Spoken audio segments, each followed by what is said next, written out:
Hi everybody, it's Kelsey. Thanks for stopping by my channel today. I'm essentially booked on all platforms.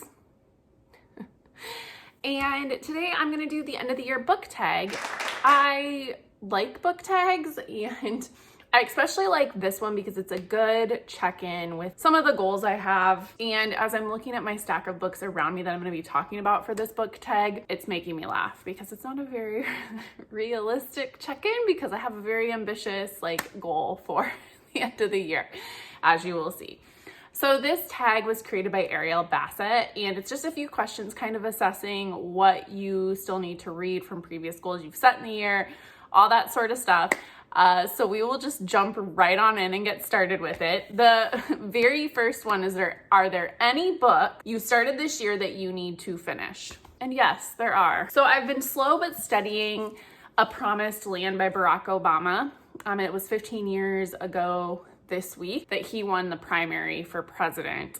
Anyways, this is really great. It's just the first half of his presidency, I believe, and he narrates it on audio, so it's fantastic to listen to on audio. He's just such a well-spoken person, and he's very introspective and honest about some of the things that he did, good or bad. It's just a really good book. So I'm slow but studying that with the goal of this being done by the end of the year. And then I also started Beyond That the Sea earlier this year and set it down and didn't finish it. This is World War II historical fiction, but it's not what you would think.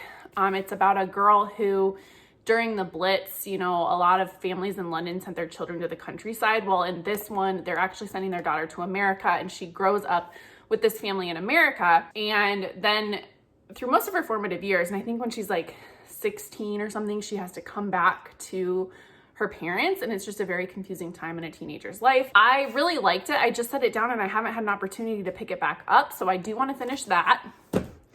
And then the book that I've literally been pushing from year to year is A Tree Grows in Brooklyn. Same as Beyond That the Sea. I set it down and I haven't picked it up. This will be a really perfect December read, so I would really like to get this read by the end of December. And then this is actually on my TBR for this month. It's This Tender Land. Started it on vacation, set it down, story of my life. And I would just like to get William Kent Kruger under my belt. So that's the ones for books I've started this year that I would like to get to. I don't love this second question. It's, are there any autumnal books to transition you into the end of the year? And in December, I like to read more quiet novels. I feel like December is so crazy that I want something that will cause me to slow down. The book that I guess I'm gonna say for this, which is, I don't know, it's a good transition book because it's so fast paced, is Iron Flame, which I'm reading right now. And maybe The Two Towers because it's a classic that I would like to get to. That's a weird question for me, but I like books that are quiet. So right now I'm just trying to read more of my faster paced books so that in December I can be more introspective.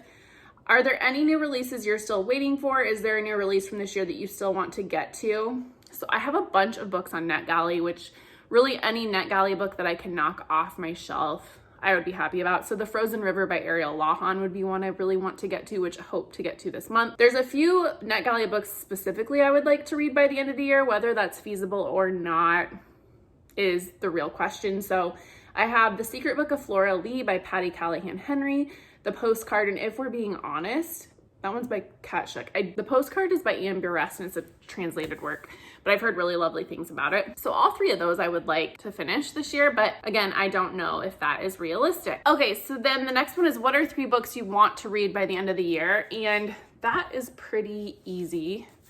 So A Tree Grows in Brooklyn is kind of my non-negotiable book.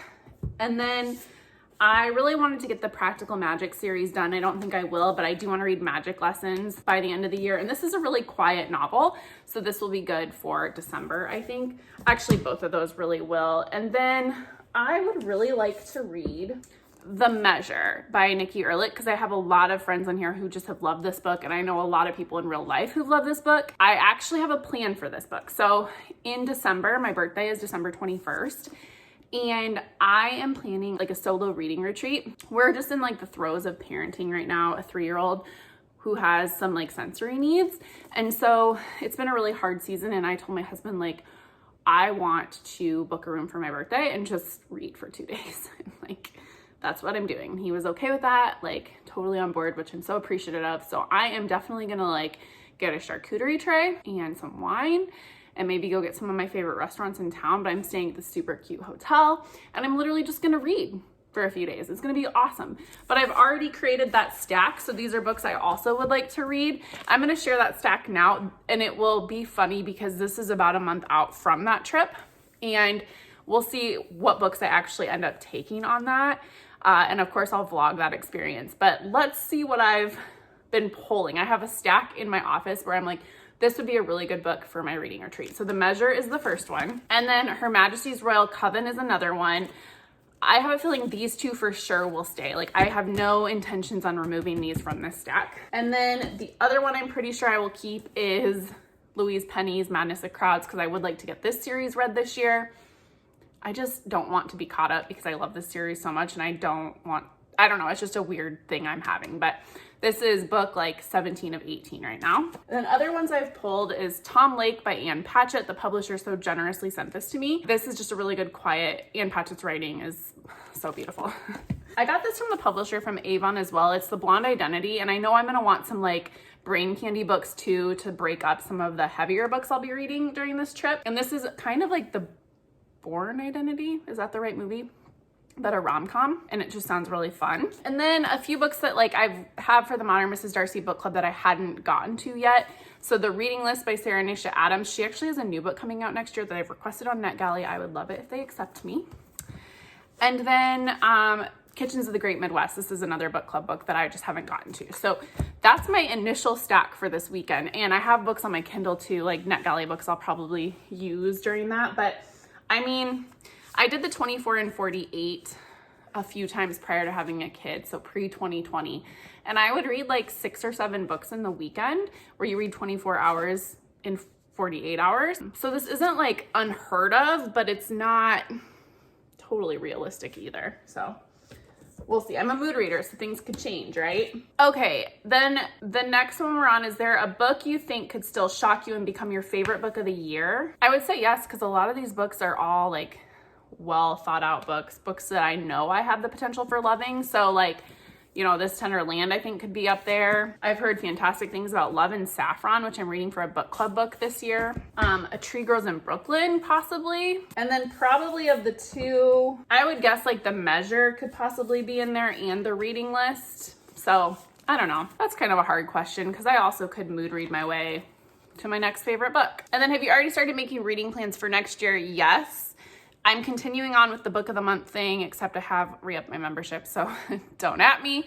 But they had like, they're gonna get Divine Rivals, a sequel, right? Like, I'm getting books that I want. So I did just get Black Cake because that's on my 12 books to read from 12 friends, and there's a Hulu series. That's why I've re-upped. Like, I can't quit book of the month.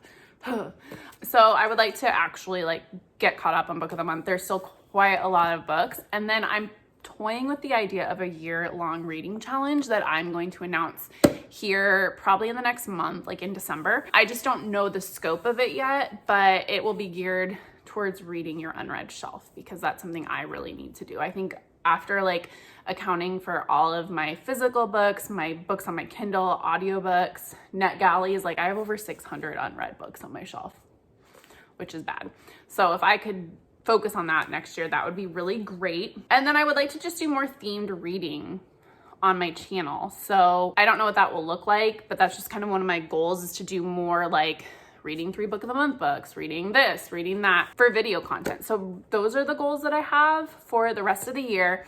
I'm gonna put all these questions down below so you can also do the book tag. Consider yourself tagged if you haven't done it. I'm really excited for the rest of the year. I would also just be curious, like, what books are you hoping to get to by the end of the year? Drop that in the comments. Thank you for being around here and for watching me talk about books on the internet. Yeah, I'm grateful for you. So, bye.